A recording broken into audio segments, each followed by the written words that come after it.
Good day. Welcome to the Strong Ambition podcast. And today we're going to dive into what it was like for eating a cookie every day for 60 days and losing weight. Within that, I also have some evidence from the DEXA scan and how well it worked. And I'm also going to dive into the powerlifting meet, which was just over a week ago. And with all of this, I have really good foundational, tangible lessons that you can use in your own life. And I'm going to use in all my future cuts as well. So let's dive right into it. Let's start off with the cookie challenge. And I just want to give, a bit of a backstory, what it was like, the experience. And so essentially, when I really started it off, I was just kind of doing it to do it. And I wasn't really vocal or, transparent, I would say, on my stories. I wasn't making a lot of videos about it. I did some like Where Am I at Wednesdays? And it wasn't as upfront as it should have been. And so that actually made me really passive with it. I was eating a cookie every day. I kept to my word. I started on January 4th and I was very adamant about it. And, I was focused on the deficit and stuff. And that was actually what I have to say was one of the harder things to adjust. Was at the start, my appetite was really high. And so it took me a while to kind of get into a more aggressive deficit. And I have many reasons for this. And we're going to go into the DEXA scan as far as why I had such a high appetite. But I think one of the cool things was one of the major lessons to even dive into. After the full 30 days, something interesting happened where my online mentors actually told me to be more transparent, make more videos, make it very obvious. This is day 30 of eating a cookie every day. I've lost so many pounds, and like to be transparent with it. And that's when you probably, if you watch my social media, you would have seen that transition where it's very upfront. I was doing 3-4 videos a week on it, trying to give you exactly what I'm doing. And then also, not just explaining the progress, but explaining some tangible lesson that you can use in your own fat loss. And that made it totally different. It made it an experience and it made it very intentional. So before I was just eating cookies to eat cookies and fitting them in, but now it was really a bigger thing. It was a bit of an ordeal, which actually made it better. So one of the most important things to me in doing a bit of a treat meal when you're in a deficit is to make it an ordeal. Don't make it an accident. And so it made it so I was very intentional with these foods. I would get, a really nice quality cookie from a nice place. I would sit down with that. I'd make the video. But even after I made the video and I'm finishing the cookie, I'm sitting there and I'm thinking about how much I like this cookie. And I'm judging the cookie. I'm enjoying the cookie. And that made such a difference because then I wasn't just eating it mindlessly, kind of eating, Oreos at the end of the day, which I had done sometimes. I'm like, I didn't even kind of want them sometimes. But then when I was doing it this way, it was like I was always looking forward to that cookie. And it made it a real heightened experience for that cookie to mean something to me. And I looked forward to them. I look forward to them almost every day. So, the advice I would have is for yourself is to make your treat meals intentional. Make sure that when you're doing it, you literally are trying to, this is my treat. This is something I have to take mindfully. And it's a redundant sentiment, but it is the mindless snacking, or it is encouraged that, hey, it's all in moderation. But that word moderation is kind of fucking useless for people, because if you just say it's all in moderation continuously, the people who say it's all in moderation commonly don't even have a moderately great fitness status. But if you use the term balance, and when we use the term mindful, it's like, pay attention to eating when you're eating and do it intentionally. I would rather your treats be intentional. Like, this is definitely my treat of the day, of the week, whatever. And, ask yourself, how good is this treat? And if you just do that little step, is like, be present in the moment when you're eating it, you get a significantly heightened experience from it. And then you actually feel more, not just physical satiety, which I got to give this credit to Alicia Castaneda, where she says there's physical satiety and mental satiety. You get mental satiety from this better. So if I just kind of, snacked on a couple of Oreos, it's like you get an experience right before you eat the Oreo. This is a really important thing that people don't pay attention or aren't even aware of when it comes to really addictive dopamine dependent habits.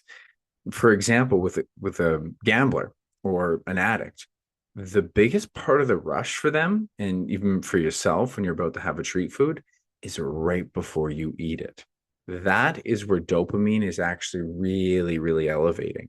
And then when you're doing the act, you still have some, but then very quickly it's actually going to start diminishing, especially right after you finish. if you're not, I would say, if you're not mindful of it, you're not present in it.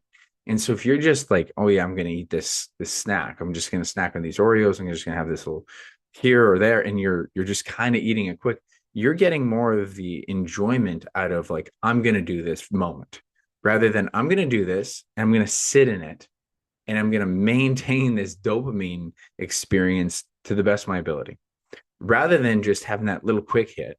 And on top of that, the other major thing that this helped with was sitting aside, doing that. I'd have it with a protein shake.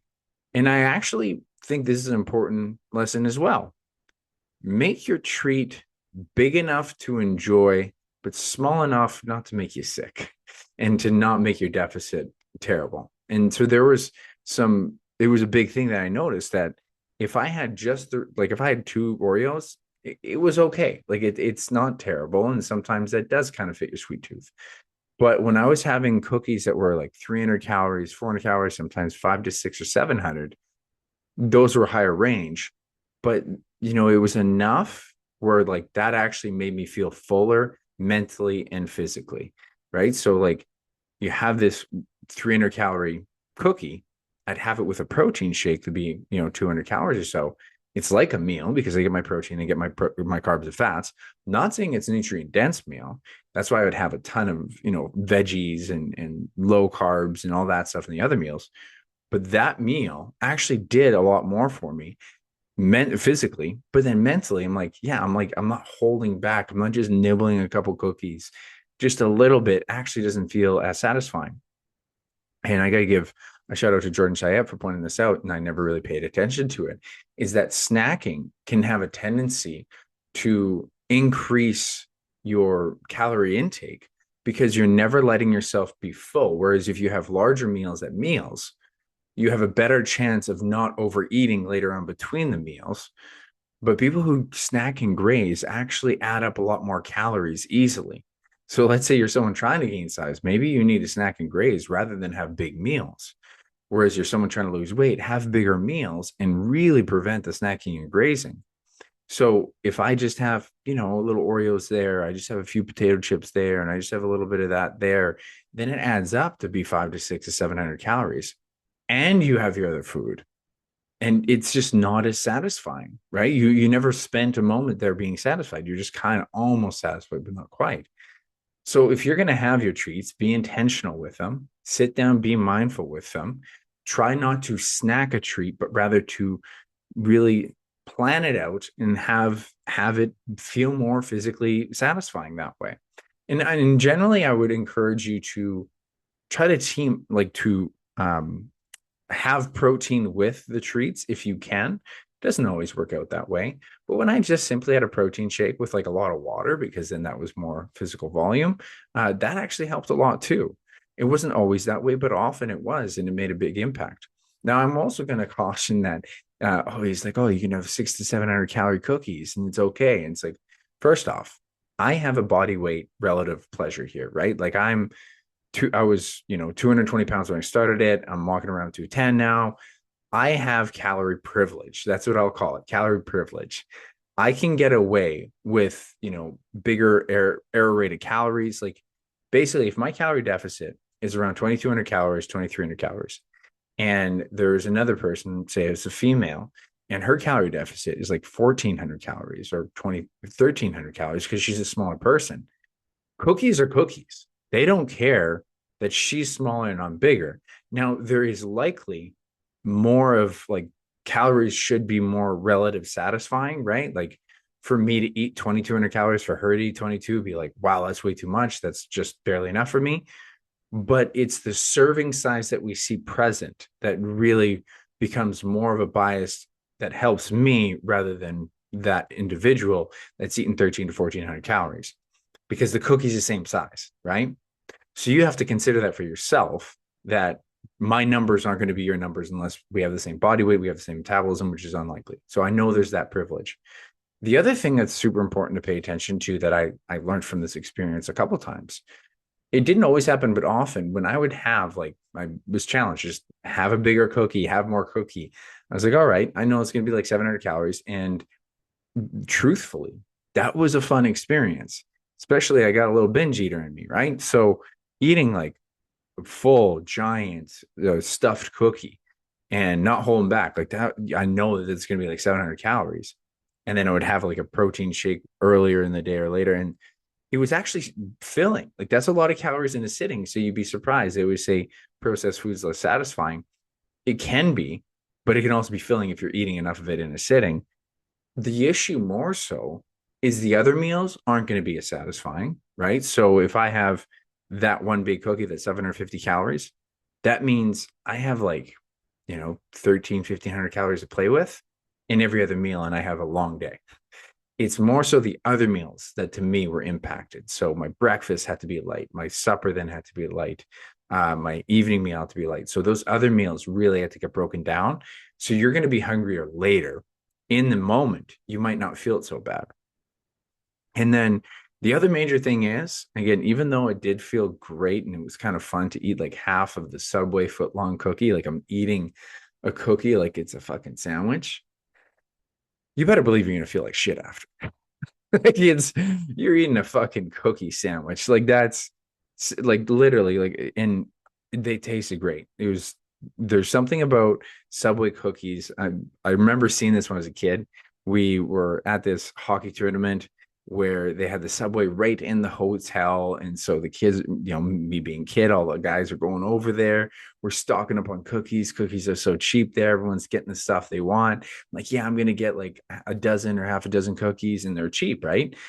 Especially back in the day. And you get this bag of cookies, and it was see-through after like 5 to 10 minutes because of how much oil is in the Subway cookie.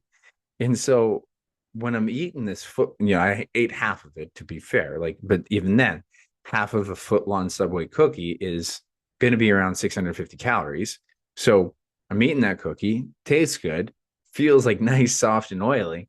But god damn, that made me feel like shit that day. Oh man, that was terrible. Like I just digestion was terrible. It wasn't like that in the past, but I haven't had that big of one before. So, and it's not a shocker. So, I mean, this is an important lesson to consider. It's like as much as you want to treat yourself, just be aware of the consequence of treating yourself. Because when you treat yourself with certain foods, there's going to be consequence of not digesting well. These foods don't digest well. Yes, you should have these treats and you should plan to include them.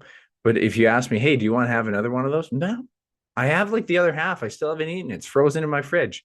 I want to eat like a quarter of it and I'll see if I like feel like it. I know it tastes good, but I think this is a skill that I've acquired so much more over, I'd say more than 10 years, 10 to 20 years, but for sure in the last 5 to 10 years, is the consequence of digestion is so much more important than the pleasure of the food. And when you start to wire your brain like that, that's no different than the feeling of accomplishing a workout is more important than how awkward it is to start it. That's like the whole, what do they call it? I think it's the marshmallow thing. There was a study with kids where you put the kids in the room, you tell a kid, you can have this one marshmallow now, or we're going to give you two marshmallows later. And it's just delayed gratification. And the major thing there about delayed gratification is you have to wire your brain to actually believe it and feel it even before it's there. Whereas when people are into immediate gratification around food or just, not working out, you're so much more concerned about the present moment and the immediate gratification of not working out and feeling more relaxed or eating the food and, paying with consequence later. Right. And it to me, it's more apparent than ever in my psychology, really, the way I feel about things. So that's a major thing that you just got to pay attention to. That like sometimes it's like, hey, I know I'm going to feel shit like with this food. And so you're also going to want to consider your treats as far as how much is it really inherently worth it. But that was fun. Like, I mean, this is a big thing about this whole deficit that was really fun. Let's highlight some other big lessons here. So planning the treats, this was a huge thing because every day I had to plan it. And I'm used to treats like once or twice, maybe 3 times a week. And I've experimented with some clients before too, where it's like, hey, maybe it's the weekend that you just go off rails. Why don't you plan on a Wednesday night treat night? Why don't you plan on just, hey, maybe if I had, some cookie or cake on Wednesday, I don't feel deprived on the weekend as much.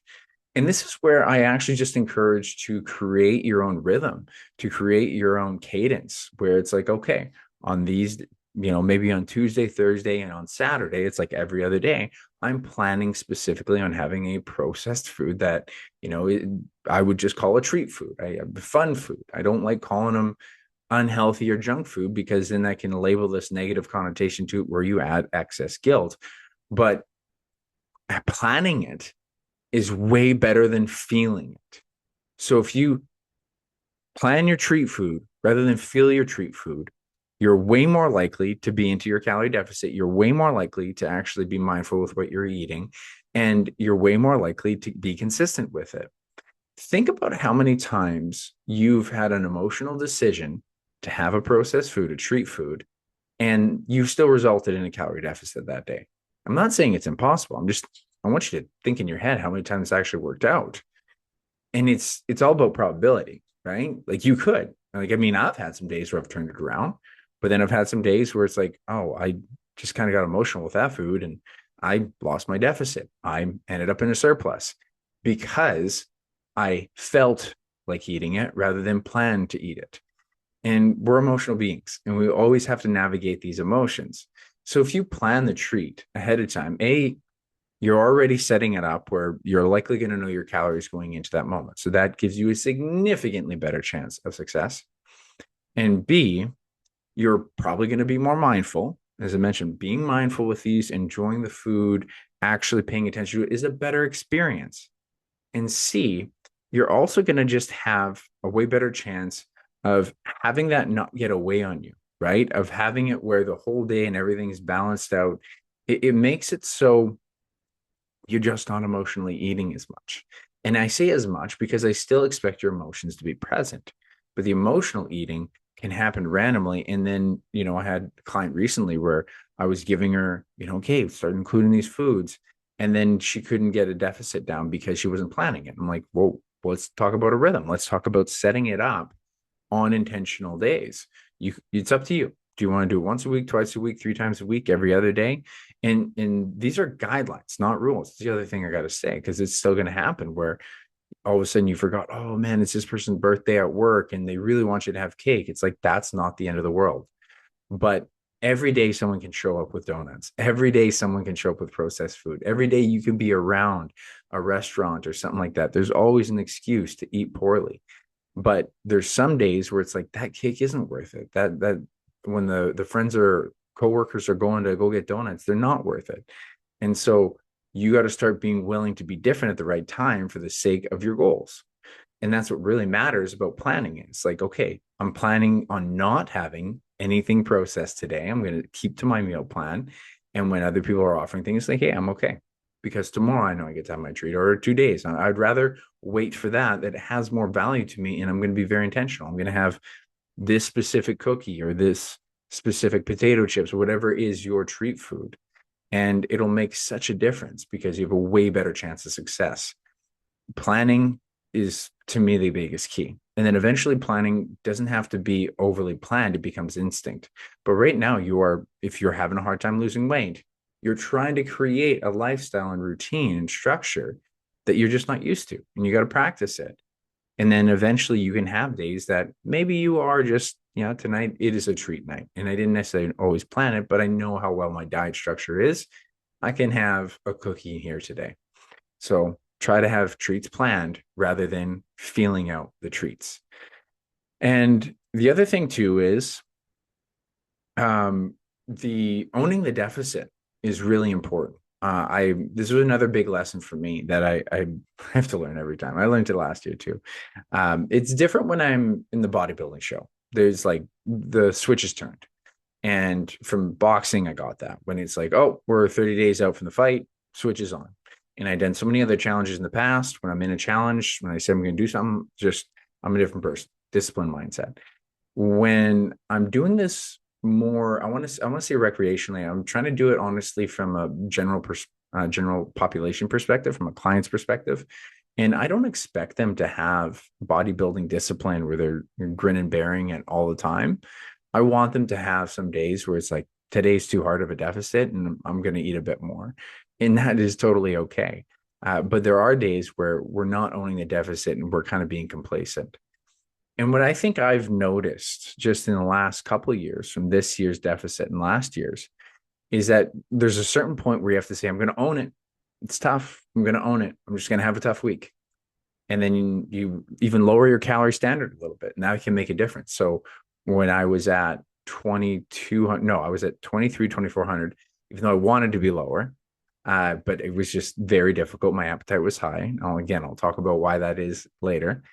And then eventually it was getting better when I was like, yeah, I'm just going to go to 2200. I'm just not going to go above that for like this week. I'm just because there was days and it was around week 3, week 4, I believe. Might have been a little later in the challenge where I was just not owning the deficit. And there were certain days where I'm like, yeah, I'm just being complacent here. I'm allowing myself to have maintenance calories on a Tuesday or Wednesday when I know this is a very effective and organized day when I should have a deficit. I'm just not trying hard enough.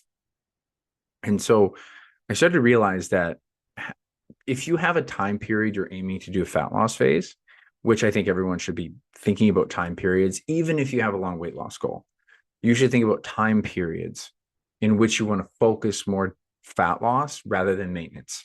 And for most people, it's going to be winter to spring, post holidays all the way to spring. Somewhere's in there, you want to have a 3 to 4 month block that you hone in on it.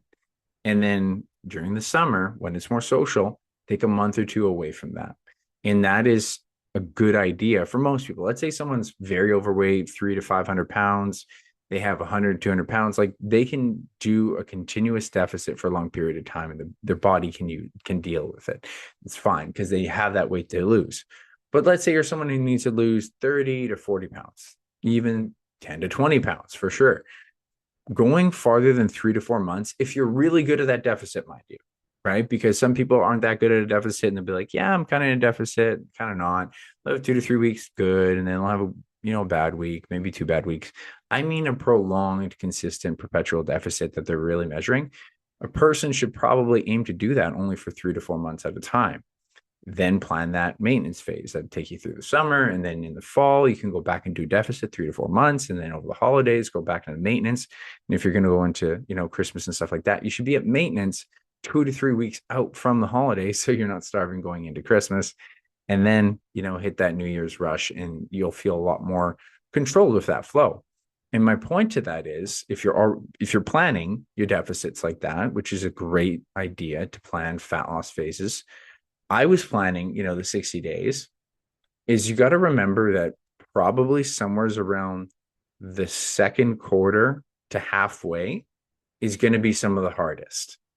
And I think this is just like a normal cognitive bias that when you're doing something, when you're not even halfway there or just halfway there, it's really easy to get complacent because it feels like you got a long way to go.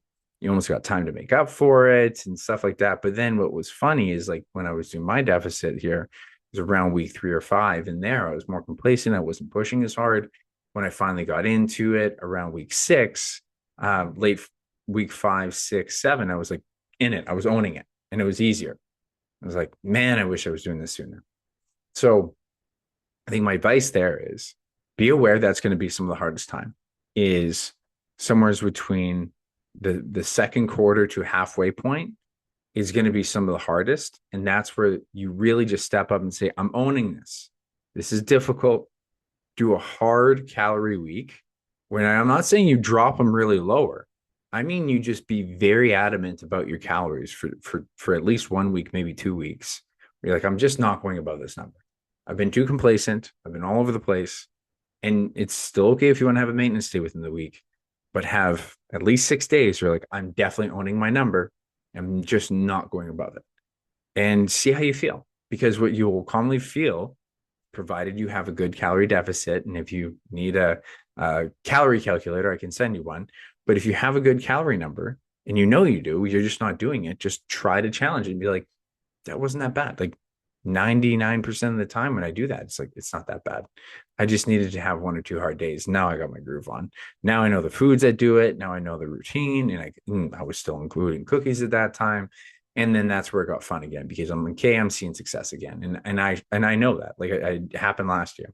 And again, like, I mean, part of that is trying to find this nice in between of relating to clients and, followers, people who listen to the podcast, because I'm not trying to go savage. Like I can go savage. I can starve myself, which I don't want to, because I think it's important to go through those human emotions of like, okay, I'm not feeling as good about this. What's the right level of give and take, essentially? Because I think everyone does need that, especially if you have a long, sustainable fat loss that you're trying to do. So I do believe that there's some there's a good reason, there's a good motivation and intention behind it. But it's okay that you're not going to have some good weeks, but it's very important at some point you say, I'm owning it, and this is just going to be difficult for a while. One of the major other lessons there, and this is what really clued me in to knowing that I wasn't quite within the track that I needed to be, was just paying attention to my physical satiety cues better. And that's when I really knew whether or not I was in a deficit or not. And that's what I was really missing. Maybe missing is not the right term, but essentially I was I was kind of lying to myself because I was ballpark tracking in my head. It's like you're full. You're way too full for a deficit right now. And I do think it's relative to some people. Some people can get like, I think if they have a lot of weight to lose, they're in the much higher body fat percentage and you have certain calorie deficits, like they can handle lower calorie deficits. You can be more aggressive with them. But if you don't have a lot of weight to lose, when you're at the end of the day, an effective calorie deficit should kind of make you feel like you could eat, but you're all right. I actually got that from Kevin Stonk. Ironically, he's carnivore, but it was good advice. It was really good. He told me, like he had mentioned on his program, that he did a bodybuilding show completely from intuitive eating, which is incredible. Now, bear in mind, as a carnivore, you're going to have high satiety foods, and I do believe for quite a few people, that's hard to not lose weight on. But it's really good advice to just realize that you do have physical cues. It's just that our mental satiety is much harder to fill and to navigate.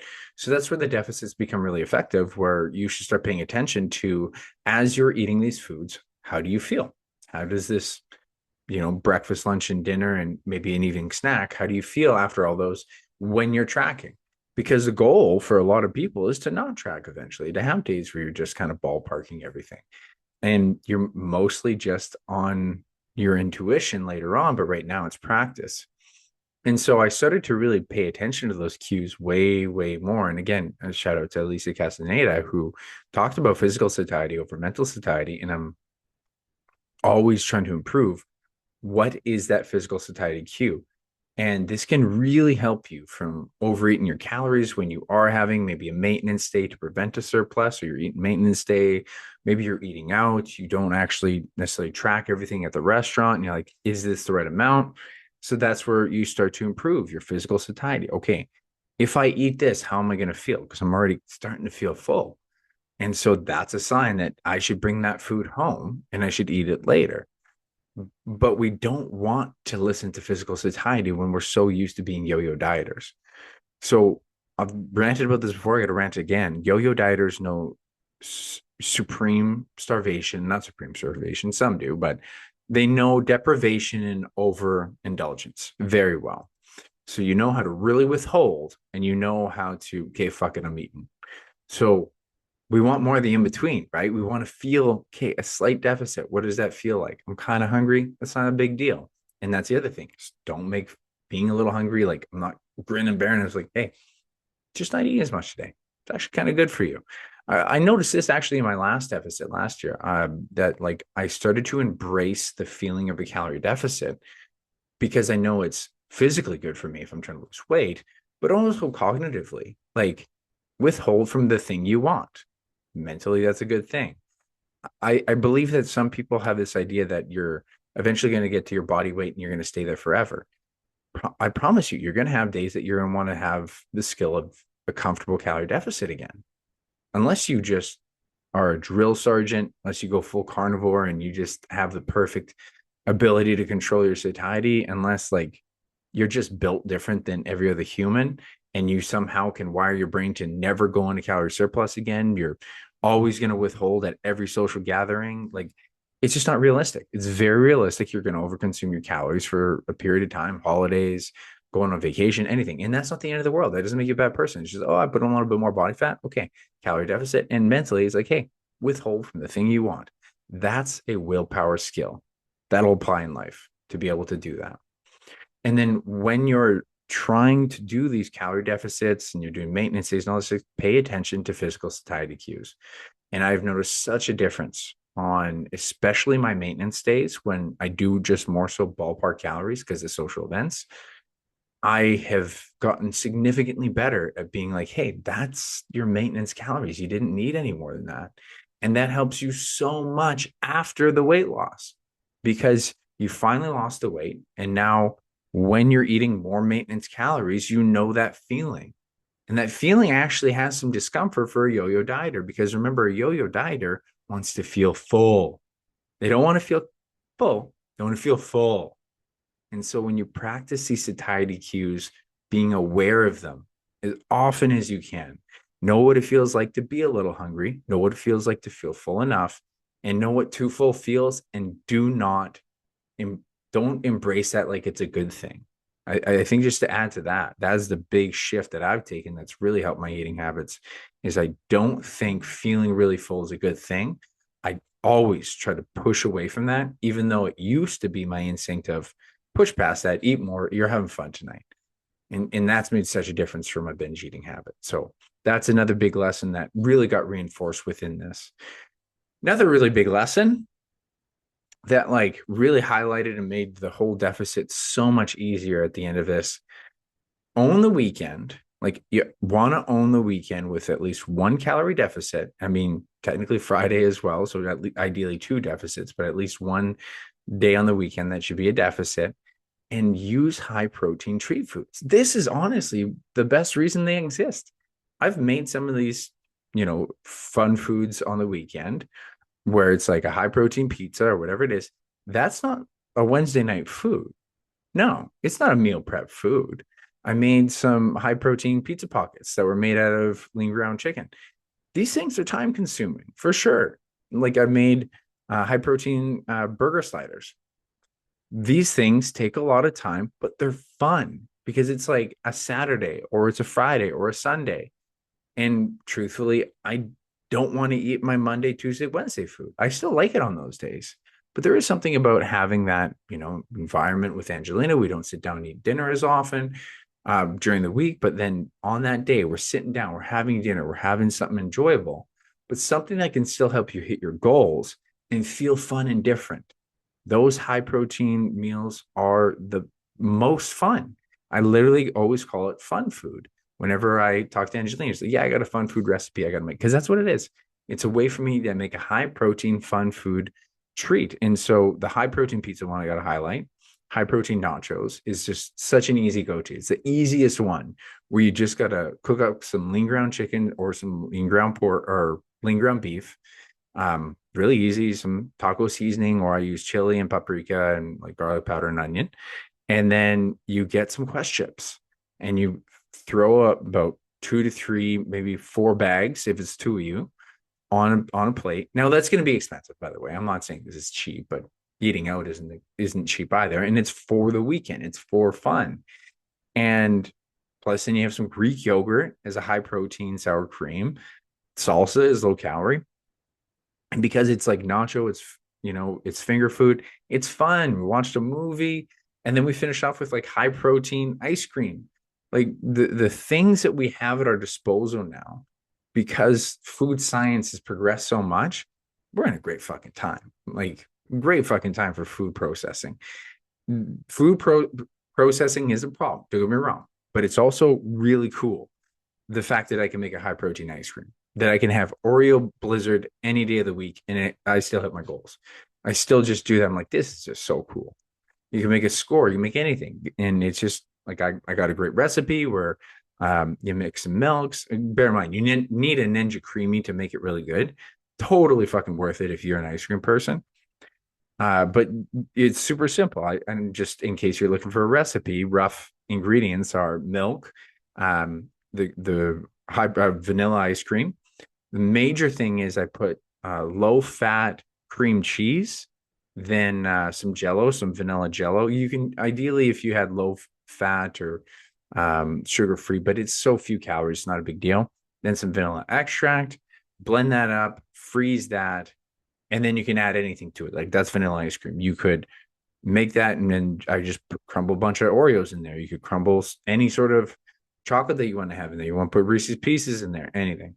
So going off of tangents just on the different treat foods, but it's true. Like, I mean, my high protein treat bites, if you look at my recipes, the one that I'm really big fan of is the banana bites. I make that routinely, and Angelina really likes them because this is a way that you can have something sweet throughout the week. I like those as alternatives throughout the week to keep my protein number high. Like, this is the whole thing that I think people who really hate on like processed treat foods, like protein bars, and all this thing that they don't get.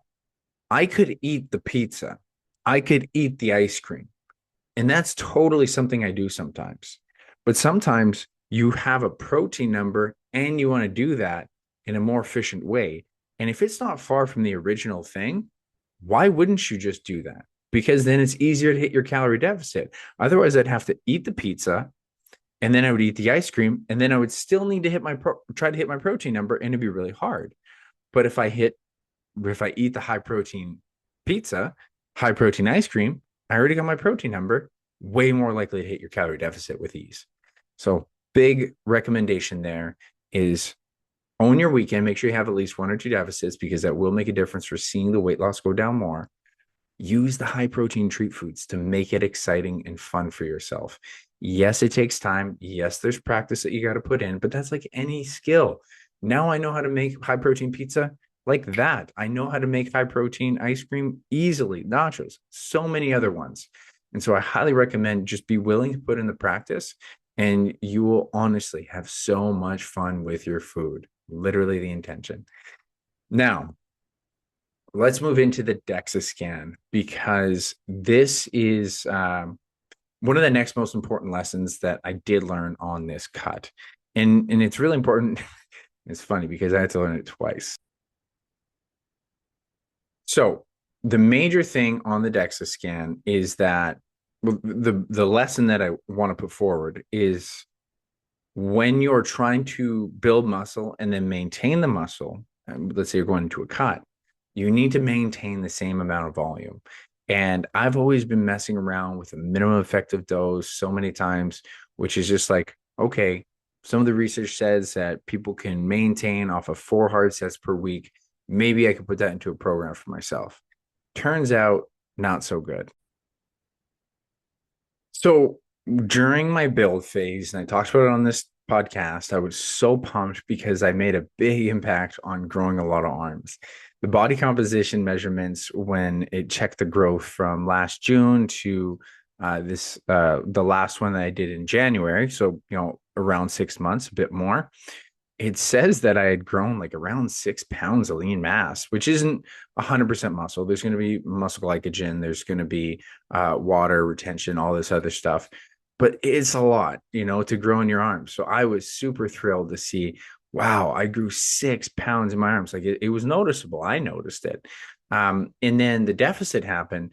And the deficit was like, I didn't do it crazy aggressive. I actually still was doing better than I did last year. Like last year when I did my cut, I was doing 30-minute workouts or less, right? That was the whole challenge. And I had lost a fair bit of lean mass, just to bring up the numbers. So last year I did a build phase.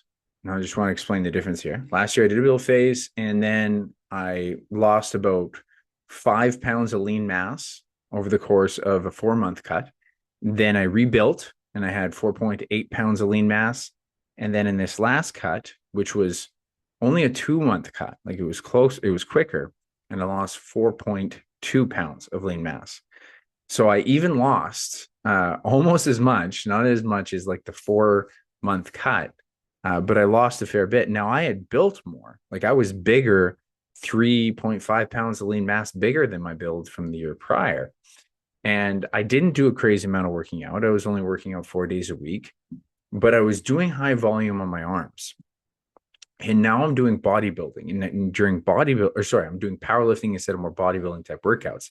I rarely had time to do a curl. Like I try to throw them in here and there, but it was like I was tired. The workouts are very long, and you just worry more about performance. And when you think about what's going on with powerlifting, powerlifting is mostly to do with your core. Now, that's the really interesting thing. So you got minus 4.2 pounds of lean mass. And when you look at the arm loss, it was 2.3 pounds. So just think of your entire body and how big your arms are relative to your entire body. And that took almost more than double. It took more than 50% of the lean mass loss from the deficit. Now, it is normal to lose lean mass in a calorie deficit. That happens. And you want to minimize it. You want it to be like, ideally, you're losing somewhere around 25% lean mass, maybe. And I think if some people are really good, they can go higher. Usually novices will almost lose none. They might even recomp. But experienced lifters, it's really hard to maintain muscle tissue. And that's with eating protein and strength training. But it's really interesting to see that more than 50% of the loss was just due to the arms and not training the arms enough. And the lean mass lost in the legs was like, where was it here? It was like 0.7 or something like that in the legs, 0.8 in the arms. Like, yeah, 0.7 in the legs, 0.8 in the trunk and back. And the trunk and back, which is like all, grouped together. You can't individualize your chest and back, but it would also be your core. Very stimulated during powerlifting. Like you're using your core a lot, you're using your legs a ton. And so the volume is comparable because I was doing a ton of reps like that. I'm not curling and flying very much, right? So the lesson here was so important because it's like, if I want to maintain these shoulders and arms that I build up, you got to maintain the volume. Now, I don't think it's necessarily forever, but in a deficit, it's super important that you plan on doing it the same way. The sentiment is dance with the person that took you there. And so if I do another build phase, I'm right now is conceiving my next build phase. I think I just got to keep to 4 days a week because it's more sustainable. It's what most clients do. And it's easy to sustain that in a cut. And I'm less likely to lose the gains, essentially. So for yourself, if you're thinking about trying to go through build phase, like, oh, I'll do 6 days a week. Oh, but I might cut it down during my fat loss phase to like 4 days a week. Well, that's not good because then you're not going to retain those results that you're going for. So that was the biggest thing, was that I lost some lean mass. I knew I was going to, but overall, I mean, I'm still happy that I got to a good body fat percentage. I was at 15.5% body fat top of my build, which was one of the biggest, most body fat percentage I've had in a while, which is still a healthy range, 15% body fat. Got down to 13.3. I'm willing to bet I'm around 14 now because that was at the end of a deficit and certainly had some calories here and there. But what's really comforting is my powerlifting coach is like, I actually really like my athletes being around 15% body fat. I'm like, so being leaner is not even going to be advantageous in this sport. So I want to retain a little bit more muscle. And I probably already have because I've been eating closer to maintenance calories pretty consistently. So probably at a good rate where I can just practice maintenance. And I've never really been motivated to practice maintenance. I always like going into a build phase again. So this is a good challenge for me as I just ranted about the importance of satiety and not going up and down, not yo-yoing weight. And so for this month, I really get to practice this and practice what I preach rather than just talk shit about it, right? Now, the other really important information that came back here from the DEXA scan was the visceral fat. Now, I highlighted this a lot in the last time I reviewed the DEXA scan, how much it had gone up. It was not a good number.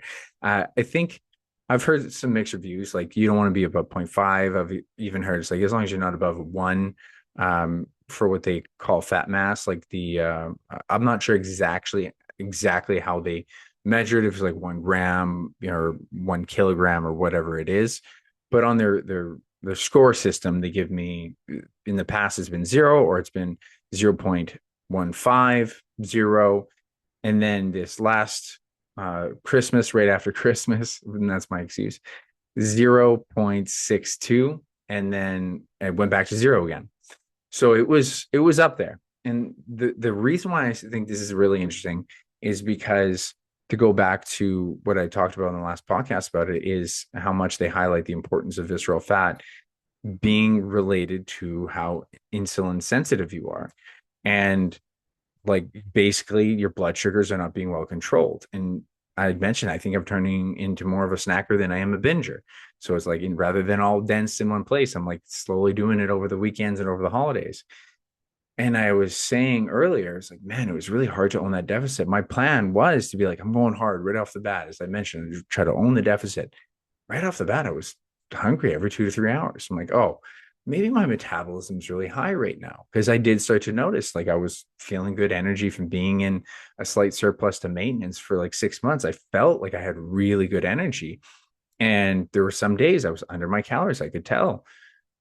But truthfully, that appetite was probably poor blood sugar regulation. If you think about it, if my visceral fat was that high, then I got to just imagine that my blood sugar regulation was poor. And that is why people are so obsessed with the insulin sensitivity, is because people who are used to, high sugar highs and lows, because they're snacking, because they're having processed food, those people actually are being driven to it. So that's the unfortunate thing. That's what people are saying. You got to have low carb or low glycemic and blood glucose monitors. They have a point that if you have these high blood sugar rises and falls, it can spike appetite for people. It can make you very hungry.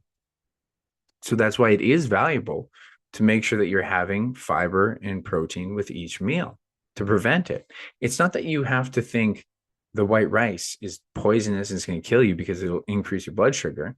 It's that if you eat white rice by itself and you have a little bit, snack it, throughout the day, and you have more processed foods that are like that. If you have multiple sources of high glycemic foods and you don't have it with fiber, you have it at high quantities, you have it routinely, and you have it in a surplus, this is going to be setting you up for essentially being insulin resistant, having a continuous appetite, not feeling satisfied by your food, and then that leads to the the insulin resistance.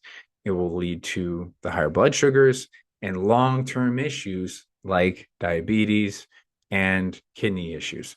So that's why it is really important to pay attention to the food quality in your diet. As much as like I kind of don't like that I push so much on like enjoy your treat foods, have your cookies every day. Like I do believe you can do these things, but in between, like you really got to own your diet. As I kept saying, owning your deficit, you got to take care of your other shit. Like that's the big thing about all of these challenges. Like I own everything else. Like I definitely know what I'm having for breakfast, lunch, and dinner. Like I know everything else outside of that. That's my ability. And that's what people need to hone in on. And then you can step into, hey, let's have some cookies here and there. You need the structure first, right? So just to come back to it, visceral fat's a really big deal. And if you're concerned about your health, I'm always kind of dance back and forth. I've gotten so much value from the DEXA scans, whether or not they're useful. I think the people who it's most useful for, you wouldn't really know, but I've discovered that people who I can't track their visceral fat, it's the most useful for. And anyone who has a high intention of, I want to say transformation, lifestyle change, like it's a way to keep yourself accountable because you're paying 100, $200 for a DEXA scan. You do a follow, $200 for the first one, $100 for a follow up. As I was chatting with Erica and Melina about this, it's just super important that people at a certain age, especially women who are premenopausal, perimenopausal, or postmenopausal, get this information. Men as they age, like you're going through menopause, right? So I think there is something about visceral fat to really pay attention to, and some people are just way more susceptible to it. I think it's really interesting that I have clients that I do skin folds on. It's like, hey, I don't think your body fat's too bad. I think you're around 20% body fat. I have a client like that it's like, yeah, you could lose a little bit, but it shouldn't be crazy. He does a DEXA scan. There's like 10% more that I just can't detect. Like you can't detect it because it's deep within the body. And then another client recently signed up, very similar. And so once you do the DEXA scan, you can find out really what it's like. And it'll also tell you, hey, is that visceral fat going down? This is a great sign. You are improving your insulin resistance. So I think it does have great value if you have a high level of intention on body transformation change. I think there's something to it. So I want to summarize this challenge a little bit for you. And that is overall, it was a great experience.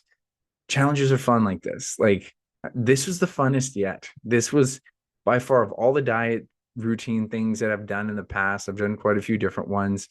I did the fast food fat loss last year. Expensive, kind of fun, but expensive and harder, actually more challenging. The bodybuilding, still fun, but rigid and miserable at the end. And this one was just so fun in that I got to try new cookies every day. I made it a thing. And, especially because I tried to look for really good quality cookies. And rather than just eating them to eat them, that totally changed the experience. As I mentioned, I made it more mindful. I did eventually start to miss just the high protein treats. It's like, hey, I don't feel like a cookie that's high calories and I don't get as much satiety. Like I'd rather just have my high protein ice cream or make my own, high protein cookie dough, which I just been loving recently. But it does make you really accountable to the process and to show up and repeat that every day. It made me have a way better relationship with these cookies where I got like a stock of cookies in the freezer and I'm not as tempted to eat them. I'll eat them when I really feel like I want to have an occasion for it. So I think another little tip and recommendation is if you feel like you can get your fat loss plan down, as far as like the whole foods, the high quality, the super healthy foods, I would recommend you create some sort of a challenge structure for yourself. Have a friend, coworker, anyone do it with you where you're like, okay, we're gonna have a cookie every other day. And again, I believe you got to find your own cadence. I think every day is a really difficult thing. I would recommend 2 to 3 times a week rather than an everyday thing. But if you can, by all means, and challenge yourself to do like a 30-day challenge like this. I think, next year, in the New Year's, I'm going to be inviting people to join me on whatever food challenge I do, who wants to do it with me. And we'll just, reach out, keep each other accountable on it. So I do think food challenges, provided you can nail down the rest of the structure, I mean, track it, know it can get great results. And it can be a really fun experience because you have the accountability to keep you in line. I'm going to highlight a few of the best bake shops if you're in Winnipeg here. Avril's Bake Shop was awesome. I'd say some of them were better than others. Like the confetti was a little disappointing, but it could have been better fresh. It was like kind of doughy, but I wanted like a filling. I really like fillings and cookies. The one was the Bueno cookie. That was the best one. And bear in mind too, I'm not having all these fresh all the time because I would buy some, I would freeze them, and I would find a way to thaw it out and put it into into the microwave. And that made it a little like once they're warm, they were pretty delicious. But having it fresh is like the best way. So that's kind of the downside of what I was doing with the challenge. Pinky's Bake Shop crinkle cookies are amazing, and they have cookie sandwiches, amazing. Big fan. High Tea Bakery, they had a few good cookies, but they're score cookie, which I don't even think they're called. I think it was like pecan. I think it was a pecan cookie. Um, where did I get the score cookie? Now I can't remember where I got the score cookie from. It might have been from Pinky's, but I thought it was High Tea, had something like that. The Subway footlong cookie, I'll say again, it was delicious. Oily. I wouldn't eat the whole thing, but it was delicious. It was like thicker, right? So I'd recommend buying one, storing it and freezing it and having it in bits. And I'll just say, hopefully Goody's Bake Shop doesn't watch this video. That was the most disappointing cookies. Like I was so excited to go into that. They have great cakes. They have a lot of other good desserts. Had a lot of good food from there. And then they had this big stock of all these different cookies. I'm like, I got a great place to have so many cookies. This is awesome. They were the worst. Like they were dry. Maybe it was again the bias. Maybe I didn't freeze them properly. Should have like heated them up in the microwave, but they weren't fresh by any means. And disappointing cookies by far. So that's about it for the cookie challenge. Let's dive into the powerlifting challenge. So the major lessons here, I'm just kind of going to go over what I learned from Dr. Jem Gogan. I'm going to go over what Curtis taught me about powerlifting. We'll talk about the actual experience about, going through the training and the actual powerlifting meet, and then the future plans as well. So Dr. Jem Gogan is a great powerlifting therapist that you can get online. I highly recommend you check her out. I always talk about her. I signed up with her before even Curtis because I wanted to do the powerlifting, but I didn't know if I could do it because the knee was always kind of there. And my hip at the time was quite troublesome. When it really got bad, it was around this time last year. I was doing some sprints on a treadmill just to like have some high intensity exercise.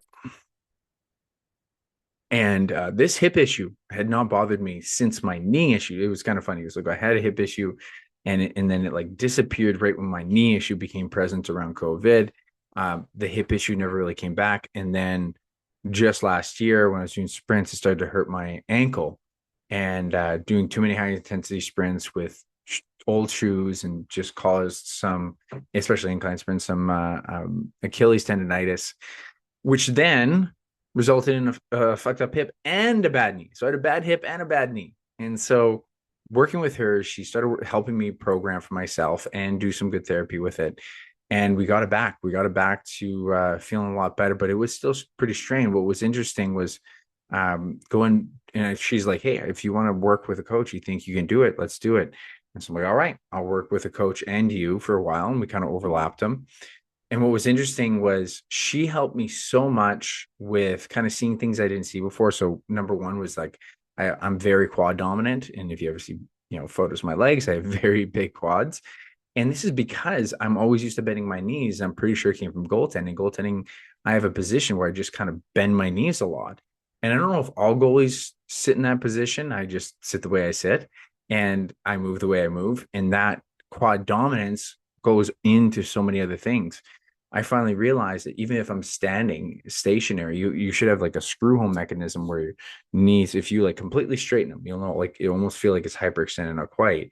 Like your condyles, like the way that your knees kind of like the bones meet up, it relaxes your quads. And I won't stand like that. And I didn't know I wasn't. I just naturally bend my knees a bit more than I should. And so this is why if I ever try to use my standing desk, my knee hurts because I just naturally don't stand like that. So that was big. And she also helped me with proper powerlifting cues in it. Now, she helped me with some other, internal rotation stuff. She had a real methodology of you got to do this, this, and this, which full transparency, crazy time commitment. But she was very great at giving feedback. I would send her a video on WhatsApp. It's like she's there. She'd said, always talk to me like I'm there. And sometimes she'd answer immediately. I usually wouldn't send the video immediately because it was just difficult, but difficult, lazy. My headset was the issue. Anyways, she gave me amazing feedback. And so I could even make sure I'm doing the therapy exercises properly. And I wouldn't say the therapy exercises were bad. I wouldn't say that they were game changers, but her ability to coach me on my squat was a game changer, where proper bracing, proper upper back, like just she could have been my powerlifting coach just from what she did with my squat. Now, the two teamed up very well because what she wanted me to do with my squat was she wanted me to have a slow descent and to tempo it. So I put the appropriate weight into the appropriate legs and hip. Later on, when I worked with Curtis, he actually sped up my squats and it actually helped my hip because I wasn't going too slow and causing more tension in the hip than I needed to. So between the two of them, it ended up working really well. And, after I started working with Curtis and her after a month or so, got pretty expensive to do both. So I went with just Curtis and my knee, honestly, and my hip felt better. It also kind of plateaued as far as how much she could help it. I still think that there's something within my hip and knee that I need to figure out, but that's just going to be, I'm not saying a lifelong journey. It's going to continue its journey with some other methodologies. So we'll see. It's still like, hey, I can load it. Like it's been good. So Curtis, moved into Curtis and he was like helping me out a ton. So I want to give a highlight of a few powerlifting cues that I was unaware of. I mentioned too with Dr. G, with Curtis, and I'm going to say Curtis on squats and with bench pressing and deadlift. I have these videos kind of more broken down. I'm going to roughly describe the cold notes of it, but a podcast I can't physically show you. So I'd highly recommend you go back and you look at like my squatting technique of like, I think the video is titled, Are You a Weightlifting Belt Bro? Because I explained how she showed me how to properly cue my back, how to properly descend and everything like that. Curtis showed me that, I'll just say to highlight that. I didn't put that in the video, but is descend at the appropriate rate, but you almost want a little bounce right at the bottom because you have a stretch reflex in your leg. And if you go down too slow, you're not bouncing out of the bottom. That's a high probability you're going to get stuck. It's the one lift that you get to actually use the elastic quality of your tendons. You should fucking use it. Like you're going to be stronger, right? Bench press, you can't use it. Deadlift, you can't use it because they're both a dead stop. So use that in the squat because that's an advantage for your power. And it actually loaded my hip less And so I felt way stronger in my squat doing that. The other cue that Curtis gave me that was really big was, and this is in a video that I recommend you check out, how to set up the bench press, is tightening my shoulders, then lifting my hips and pushing myself into my shoulders and then setting down. And my braces felt way better. He also had a really good analogy of how, like, not to let your legs soft is if you push, someone's putting weight on your arm and you feel that tension and then you let go of it and then that arm springs up. That's kind of what's happening with legs. Like I used to let my legs loose at the bottom and then try to push through them, but you're better off just keep the tension there and then just push. Like, you're better off always having tension on the legs. And more recently, I've been feeling it even more than ever. And then when deadlifting, he shows me a setup of how to properly wedge in a bar, which is like tighten your shoulders first, reaching for the bar. Then you're going to want to tighten your hamstrings and lift your hips a bit more, brace, and then push through the legs. And again, check out that video. It's way easier to see the video to understand that. And I'll also be transparent that the deadlift I still kind of don't get, but like I'm luckily strong enough in the deadlift that it still comes pretty natural to me. But it felt like I'm understanding I need to get under the bar. I need to wedge myself under the bar better. So those powerlifting cues have been really good, and I'm always working on them. One of the major things too I'm learning is like his lifting protocol, super slow and steady, and it's all about lower. It's the appropriate intensity. It's not lower intensity; it's lower than you'd think, but it's still heavy enough that it's hard to do, and you're trying to come with speed. And it's been the biggest lesson in powerlifting in this last year is like what you think you could do. And I want to actually give a shout out to Don Moxley. He said it right here on the podcast. What he could do for 3 reps or 10 reps, he was doing 3 of. And that's a lot of what we're doing. A lot of what I'm doing is around that intensity where he's getting me to do 3 reps of like 500 pounds. And I've done that for 10 reps. And so it's like, okay, he wants that speed. He wants that force, that development, and not too exhausted, because the reps after that aren't going to be as beneficial for the powerlifting. There's nice, slow, steady progression. He says this to me all the time. It's like, well, we could get you to your 1 rep and it could be really hard to get there, or we can get your 1 rep up and it could be easy. And I just assume making it easier on you. And that's his setup. Is just like, we're not trying to go there fast. We're going to go there nice and steady and make it feel easy, because slow progressions over time. So it keeps you to a relative percentage that if you were to compare it to your 1 rep, it might be in the 80% range. If you were to compare it to your 90%, he's like 10% underneath that. And again, he always has a nice mix of anywhere from 1 to 5 reps based on your percentage. The thing that I'll say that he does is a lot of low rep ramp ups, which are time consuming, but I think valuable. So like I'm doing bench for like 5 reps of just a plate aside, then 3 reps of 25, then 265, and then 195, and then 300, and now I'm in my working sets. So that was 5, sometimes 6 ramp up sets in order to get to your 5 working sets. And the first couple warm up sets, you can usually take a minute and a half rest, maybe less. But once you get closer, when you're 2 to 3 in, once I'm at like 265, I should be probably resting for the 295 if I want to have speed. Power takes time to recover. So it's fucking time consuming. Like, that's a really big thing, right? But it does make a difference for your ability to feel really strong. Anytime that a reps felt tough, most of the time it's because I read the reps wrong. And like, I mean, the one time he only had me ever do 1 AMRAP, which is like as many reps as possible for like a test.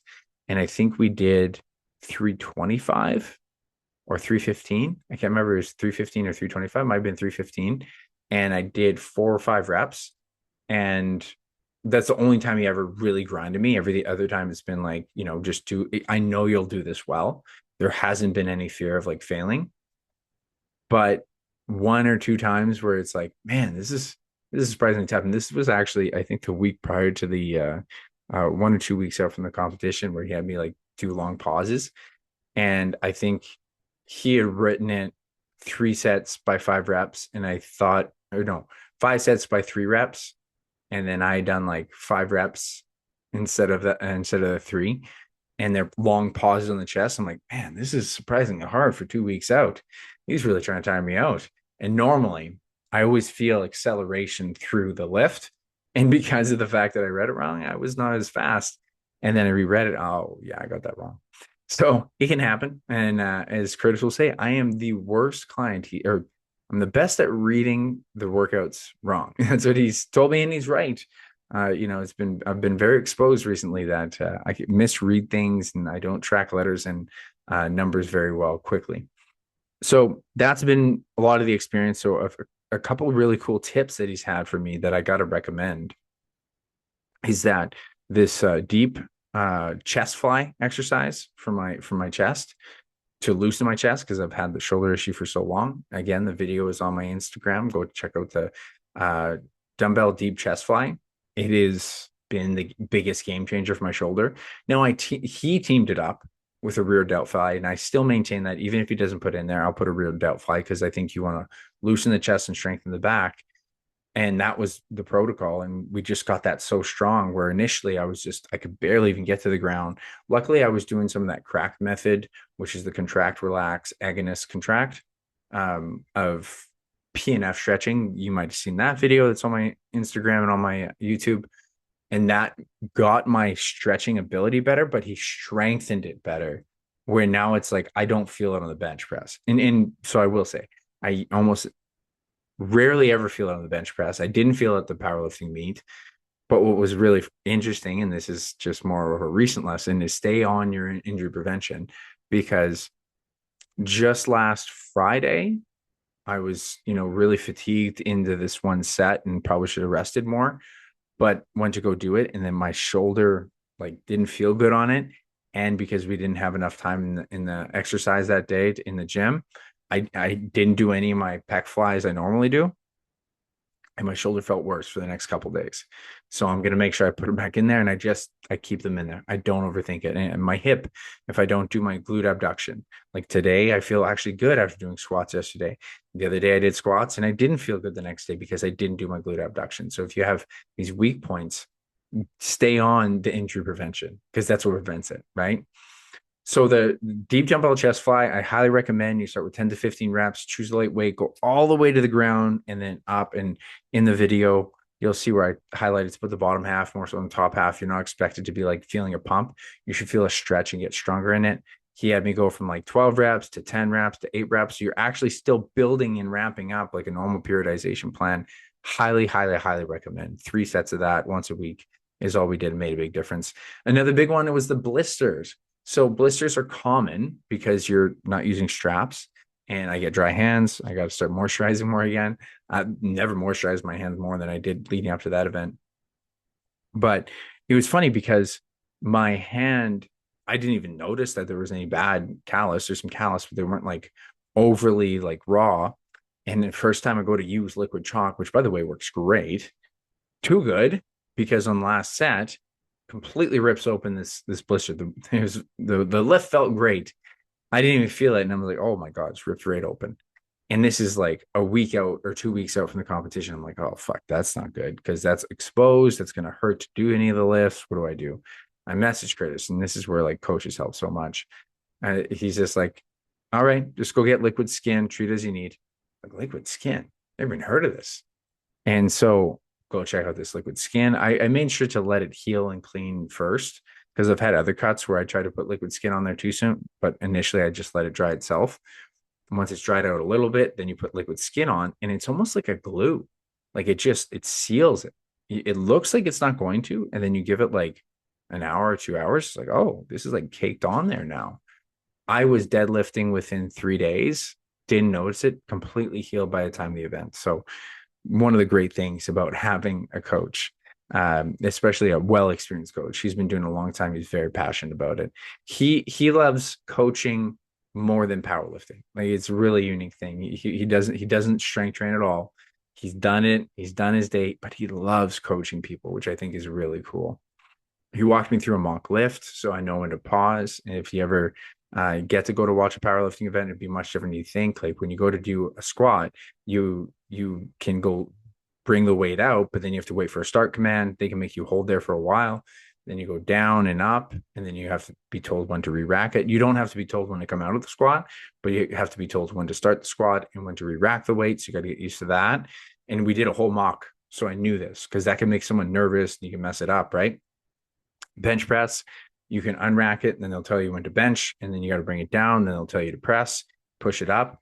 And again, if you don't practice that, and some coaches or some refs will like make you wait, because what they're looking for on a bench press is when you bring it down, if that thing is like moving, they're looking for no movement. And even if you've been down for a while and if it's moving, they're not going to give you a signal to press. So we practice it where it's like no movement and then right away press. And so when I watched my video, I did a pretty good job of like controlling it and decelerating, and they didn't make me hold it too long. And then you still have to like press up, pause, and they tell you to rack. You can't just press it into the rack, which commonly when someone's grinding it out, they'll just put it to the rack, and you can't do that. And then deadlift's pretty simple. Just they'll tell you when to, you get to go to the platform, get ready whenever you're ready, and then you just have to lift it up, and they'll tell you when to put it down. So that one's simple. But walking through all that is super important to be able to. It's just like it's hard to get a boxer feeling comfortable before they go to their first event because the stage can get to him. But he at least gave me that, and I felt way less nervous going into it. He also had this water cut experience, which is incredible. I'm so used to doing just, hey, I'm going to sweat it out. I do get my fighters to increase water, but this works so good. I went from 212 to 205.2 in 5 days without sweating at all.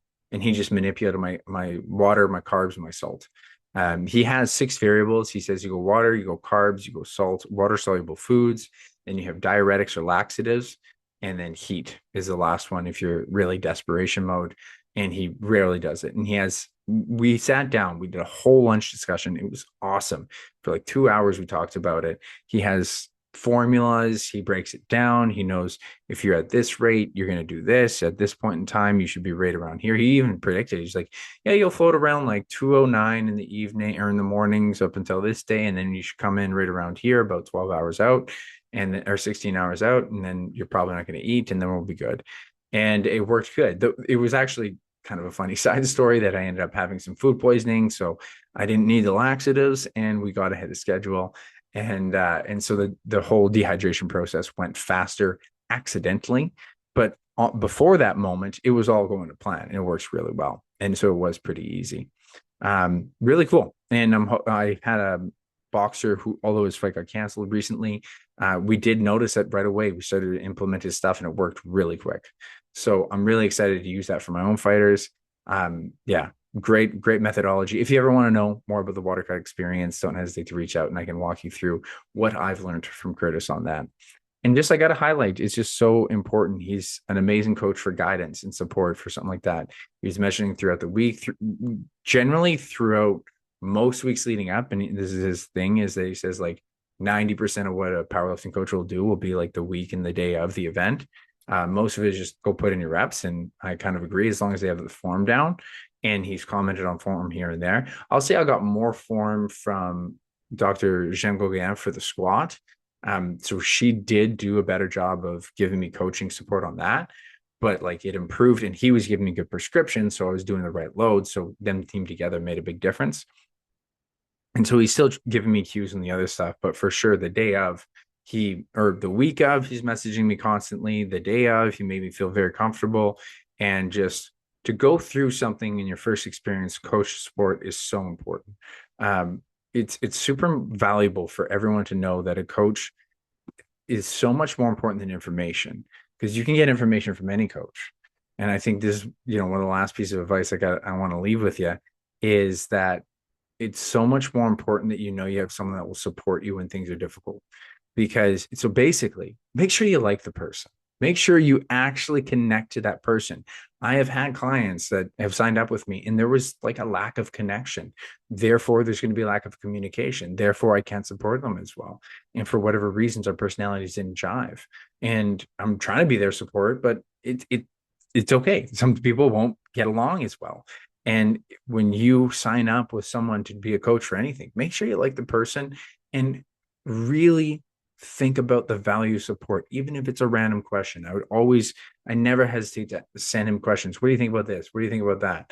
I have an issue with this. He has something because he has experience doing it. So there's the information for sure. There's the tactic, but the person who can be there, support you, and make you feel comfortable going through something difficult is priceless.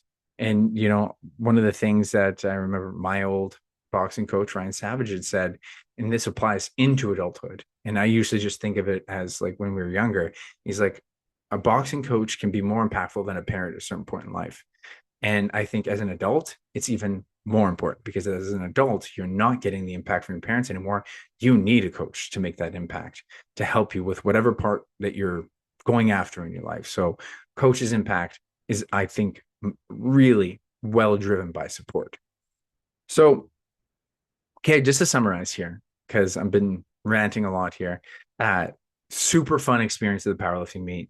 I have a video breaking down all the highlights of it, but I'll just go over where the singles ended up. The squat was at 468 pounds. I thought it was going to hit like a 450, almost 470 pounds. I'm like, whoa, I did not know it was that strong. And if you watch a video on my Instagram, it was like ass to grass. It was unnecessarily low. So I'm actually trying to work on not going so low so that I can get a better number. But I'm really excited to see that because he didn't even tell me a number. He's just go lift something heavy. And then bench press 390, so almost 340. Now my PR on bench without a pause was 340, but this is with a pause and a ton of speed, like way faster than I did last time. So clearly stronger. 606. My best deadlift strap or without straps is 605, so beat it by a pound. But again, speed was there. We know I had more reps in the tank. My total was 1,413 pounds. But we did not peak on purpose, as I talked about in this video about summarizing it. Is that I was 40 pounds away from winning that meet.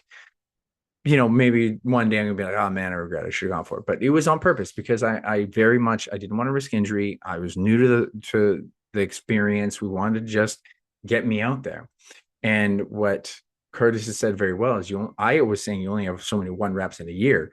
But he's like, you only have so many 1 rep maxes, like true 1 rep maxes in your life. That's going to wear and tear at your body because you're fucking pushing it. So we didn't try to peak here because we knew there's 2 competitions and this is the sub competition and a good periodization plan.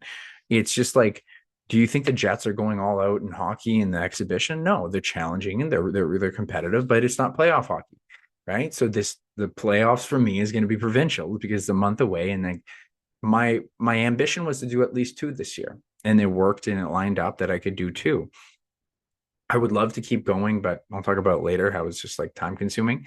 But the main thing here was to be able to get the experience and know that I did it legitimately and I learned from a professional, and I can transfer that over to that skill over to my clients who are interested in powerlifting.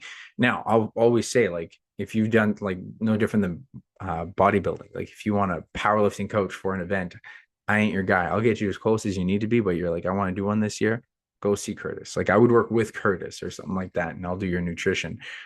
Because there's so many other skills to go around it. You want me a boxing coach? I can do that. I can do ringside because I was in the sport long enough. But my whole ambition here was just, again, to appreciate the sport and what it's like, because I'm curious, I'm curious to know because I want to know from the high level professionals about how to do it very well. And I know I can transfer that skill over more. And so my hope for provincials, and as I mentioned, it's just a month away. Like it's not far. So that's why that's important that we didn't go max out, because this next one's like, let's hit fucking scary numbers, because I might be non-competitive powerlifting after that. I might keep going. I don't know. I'm still like debating it, but I want to get through this experience, and we're acting like I'm not. So I'm going to really be grinding those numbers. My hope, and I think I'm still underestimating these numbers, but my hope is 500 on squat, which I think would be a massive accomplishment. 350 on bench. I actually think possibly my squat might be heavier because of how low I got on that squat, but bench around 350. I don't think that's unrealistic or like underestimating. I think that'd be a pretty tough 350, just because 340, maybe a bit more, maybe 355. But anyways, then my deadlift, I'm going to underestimate, but I think 365. I'm ballparking these numbers. This is the other major thing that's helpful, having a coach. What do you think I can do, coach? Like that's where, and he can ask me, but even the last lift, like if he asked me what I could do on squat, I wouldn't have said 468. So it's great to be able to have someone that has seen the lifts, has seen what you can do for speed on the lift and what you might be capable of. Now that total put me at 1485. Now, the thing that you may or may not know about powerlifting is that there's something called the 1,500 pound club, which only so many people can actually accomplish. And especially because I'm in a heavier weight class over 200 pounds, it's not crazy for me to do it, but it is still rare. And it's still a massive accomplishment. And I'd be 15 pounds shy of that, even with those numbers. So I'm still going to hopefully see if we can get closer to we'll see if it all comes down to deadlift too, which is cool because you do your squat, you do your bench, and then it's like if we can just grind that fucking deadlift and maybe do a 445 or maybe a 645 or a 650, and then it's like boom, you got your 1,500. Fuck, I'd walk away from the sport pretty happy. But got a whole month of training here. Follow the routine. It's not like I'm going to train crazy hard. You actually just, if anything, I got to pay attention to the technique really well. I got to pay attention to my bench press really well. I got to pay attention to he's controlling the intensities and not going to be crazy intense. It's how well I can focus to make sure that I can repeat that on the stage of the actual meet, because that's what it really comes down to is the performance of it is so much less than you might think in powerlifting than say boxing, right? Or hockey. Like there's a performance piece there that you can change based on your psychology that day. And psychology for sure still applies to powerlifting because I have to focus. I have to focus on this is going to be the heaviest shit on my back or on my chest or off the ground. And what I think is the best thing for an individual is how well can you just continue to practice the cues you do during practice and transfer that over? And so I think my bench press feels better than ever. I'm really feeling my legs better than ever. I had a few change of cues from that. And so that's feeling really strong. My squat, again, feeling tighter than ever, especially after that heavy lift. It's funny, this guy who was just one of the spotters, like, hey, tight setup. And I was like, yeah, tight. And so for some reason, I held my legs tighter. And when I did that, I was like, fuck, that felt strong. And so there's like a different way that I'm going into my squats right now. It feels really powerful. My deadlift, ironically, I'm still having a hard time finding the wedge that I spoke about. So that's something I really got to find. And I could have just been tired today. It was today I did deadlifts and just wasn't quite feeling them. But that's something that even Dr. G said when she was on here, that some days when you're doing sumo, it's so technical that you're just not feeling it. And ironically, my second heavy set, I felt way better than my third heavy set. So there is a technique there. And that's what if there's any intensity I could put, it's the focus on those things. So one last thing to kind of leave off here was a funny thing that I'll be transparent about this because it did get in my head. And Curtis had told me, he's trying to entice me to stay into powerlifting. And he's like, if you do, like he asked me my age, and it's like, if you do this, and you do provincials this year, you do nationals this year, and you do, you could even like possibly win nationals by this year. Like if you give yourself years in this sport, he's like, man, I think you could be ranked in the top 3 of the world in like 3 to 4 years. I'm like, holy fuck, I've never been ever considering myself world class at something, which is an amazing honor for him to think that. There's a couple of problems I have with it though. And it's just that the time that it takes to powerlifting, 2-hour workouts is just, I'm not in that stage of my life. Like I wish I would have known this. I wish I got in this sport 10 years ago when I had that time, when I was like, yeah, fucking, I'll be in here for an hour and a half. And now it's like, man, that extra hour, I could really go do something in my business. Like this morning, I got up early so I could get it done, start work. And then that tires you out. That's cognitively exhausting. And then on top of that, I also started to really stew on, can my body actually do that? Because that's 3 to 4 years of this heavy lifting. And some days I'm like, fuck this knee, this hip. It's just not, I am not going to say the word old, but I'm going to say experience. I can say word beat up. I can say I've been through some shit. And that's kind of the problem that I'm really facing here. I still always got to take it as, what's the most immediate thing that I can control and determine from that experience whether or not I think it's a good idea or bad idea. And next year, I'm also planning on going back to school. So even that time commitment is massive. So my major thing here is take what I can for an experience immediately. And I do have to say, I fucking loved the experience of the meet.